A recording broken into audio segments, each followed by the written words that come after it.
Hello everyone, I am Navya Bharati, teacher and language pathologist and psychologist.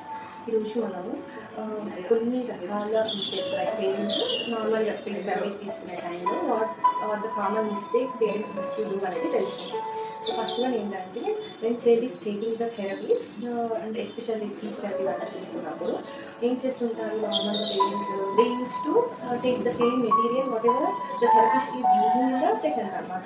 Same if the therapist is using flashcards, they used to take the same flashcards. If they are using reports, they used to take same reports. ఇది normal చిల్డ్రన్కి work out అయినా సరే ఏజ్కి స్పెక్ట్రమ్లో ఉన్న వాళ్ళకు ఇది work out అవుతుంది. ఇది నార్మల్గా వాళ్ళకి మోర్ జనరలైజేషన్ అనేది important.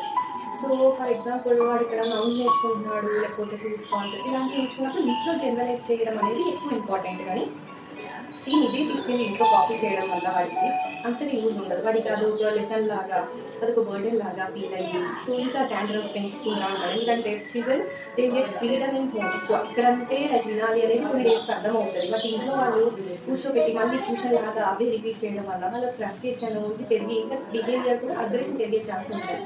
So most of the times ఇక్కడ ఏం చేస్తున్నారు సెషన్స్లో వాళ్ళ ఇంట్లో రియల్ ఆబ్జెక్ట్స్తో జనరలైజ్ చేయడం వాటిని యూజ్ చేస్తూ జనరలైజ్ చేయడం ఇలాగ నేర్పించడం వల్ల ఎక్కువ యూజ్ ఉంటుంది.